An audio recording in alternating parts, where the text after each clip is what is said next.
हाय लोगोफोर नोंथांमोनखौ आरोबाव आंनि बे गुबुन मोनसे गोदान भिडिअ बरायहरबावबाय दे स' नोंथांमोननिसिम आसा खालामो भिडिअखौ जागायनायनिफ्राय जोबजासिम नायलांगोन होननानै एक्चुअली नोंथांमोन बेबायदिनो बर'नि फैनो गोनां गोबां आबुं सावथुन आरो बर' एलबाम्सफोरनि बागै मोनथिबाय थानो थाखाय नोंथांमोना गिबियावनो आंनि गोदान चेनेलखौ साबस्क्राइब खालामना खाथियावनो थानाय बेलनि आइकनखौबो अल प्रेस खालामना लाबानो जाबाय दे लोगोफोर जाहाथे आंनि गोदान भिडिअनि नटिफिकेशनफोरा नोंथांमोननि सेराव थाबैनो सौहैयो दे लोगोफोर।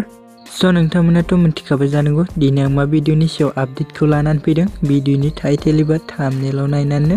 एक्चुअली लोगोफोर आं दिनै सिने प्रडाक्शन बेनारनि आन्डाराव फैनाय मोनसे आबुं मिउजिक भिडिअनि सायाव आपडेटखौ लानानै फैनाय दे लोगोफोर।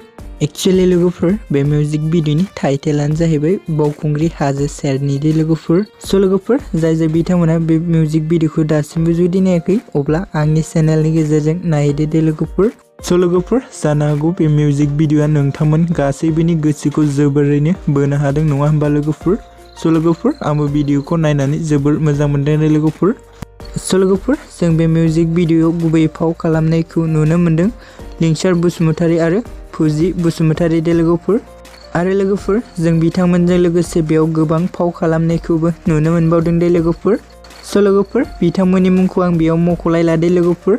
एक्चुअली लोगोफोर बे बावखुंग्रि हाजो सेरनि अफिसियेल मिउजिक भिडिअनि कनसेप्ट स्क्रिप्ट डाइरेक्शन सिनेमेट'ग्राफिखौ खालामदों लेसन रामी दे लोगोफोर। एक्चुअली लोगोफोर बे अफिसियेल मिउजिक भिडिअनि सिंगारफोरानो जादों बर'नि मुंदांखा सिंगार बिथां नोंथांमोन बयनिबो फेभराइट जेसि नार्जारी आरो फुंबिलि बसुमतारी दे लोगोफोर। स' लोगोफोर रिलिक्स एन्ड टिउनखौबो बिथां जेसि नार्जारीयानो होदों दे लोगोफोर।